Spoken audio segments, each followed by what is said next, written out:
मुअज़्ज़िज़ नाज़रीन, हम आपको फैक्ट्स एंड इम्पैक्ट्स में खुश आमदीद कहते हैं। नाज़रीन, जैसा कि पिछली किस्त में हमने आपको बताया था कि अफ़गानिस्तान की तारीख़ तकरीबन निस्फ़ सदी से ज़ायद अरसे से जंगज़दा हालत में है।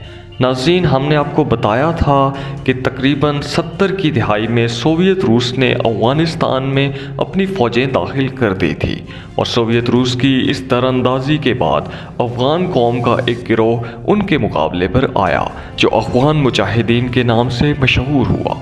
अफ़गान मुजाहिदीन को सोवियत रूस के ख़िलाफ़ सबसे बड़ी ताकत समझा जा रहा था, मगर इन मुजाहिदीन के पास सोवियत रूस जैसी ताकत से लड़ने के लिए वसाइल ना होने के बराबर थे।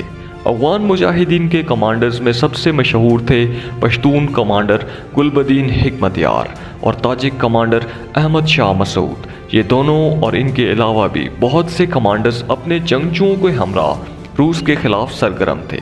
अफ़गानिस्तान की सूरत हाल को अमेरिका देख रहा था और इन दिनों अमेरिका और रूस के दरमियान सर्द जंग चल रही थी।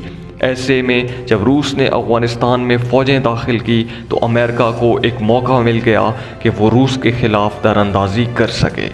अमेरिका ने हालात को भांपते हुए सोच लिया कि यही मौका है सोवियत रूस से वियतनाम की जंग का बदला लेने का और उसे सबक सिखाने का। चुनांचे अमेरिका ने मुजाहिदीन को फंड करने का मंसूबा बनाया, मगर अमेरिका इस फंडिंग को खुफिया रखना चाहता था। तो इस सिलसिले में अमेरिका ने खित्ते के दीगर मुसलमान ममालिक से राब्ते किए और इस सिलसिले में अमेरिका की मदद करने को आगे बढ़े पाकिस्तान और सऊदी अरब।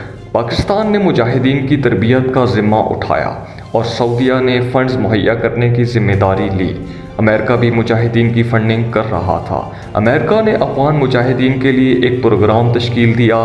सन 1981 में इस प्रोग्राम का खर्च $3 करोड़ था, जो 1984 में बढ़कर $20 करोड़ तक हो गया। पाकिस्तान की जिम्मेदारी थी कि वो मुजाहिदीन तक असला और रकम पहुँचाए। यूं मुजाहिदीन की ताकत में दिन ब दिन इजाफा होता जा रहा था। यूं अमेरिका और सऊदी अरब की माली मदद के बाद अफ़गान मुजाहिदीन की मुज़ाहिमत ने वो शक्ल इख्तियार की कि ख़ुद अमेरिका भी ये देखकर हैरान रह गया। जी हाँ, सोवियत रूस को शदीद मुज़ाहिमत का सामना करना पड़ा। बड़े पैमाने पर सोवियत फ़ौजी मारे जाने लगे। सोवियत फ़ौजियों की लाशें टुकड़े टुकड़े होकर वापस रूस जाने लगी।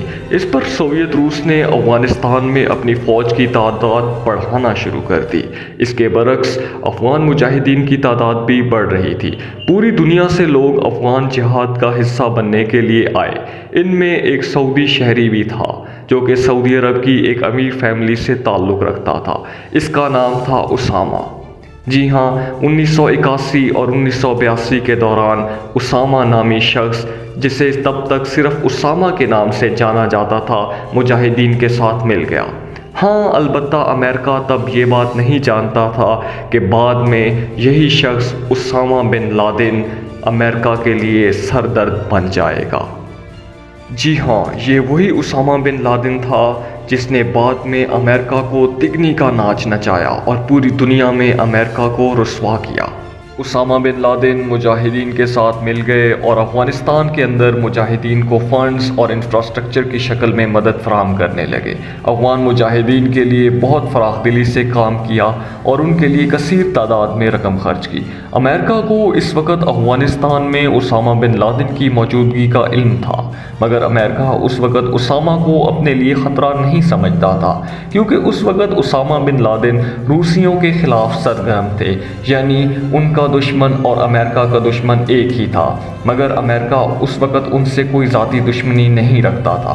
अफ़गान जंग की वजह से अफ़गान अवाम हिजरत करके पाकिस्तान आ गई। पाकिस्तान ने अफ़गान भाइयों का खैर सगाली से इस्तकबाल किया, उन्हें मुहाजिरीन के कैंप्स में ठहराया। पाकिस्तान अफ़गानिस्तान बॉर्डर पर कई मदारिस कायम किए गए ताकि अफ़गान बच्चों को तालीम दी जा सके, मगर उन्हीं मदारिस में मुजाहिदीन को ट्रेनिंग भी दी जाती रही और बच्चों को तालीम भी दी जाने लगी, जिसका एतराफ़ साबिक़ सदर परवेज़ मुशर्रफ और फ़ौज के साबिक़ तर्जमान मेजर जनरल शौकत सुल्तान ने किया। इस सब के बाद भी सोवियत रूस का पल्ला जंग में भारी रहा। ऐसा क्यों था?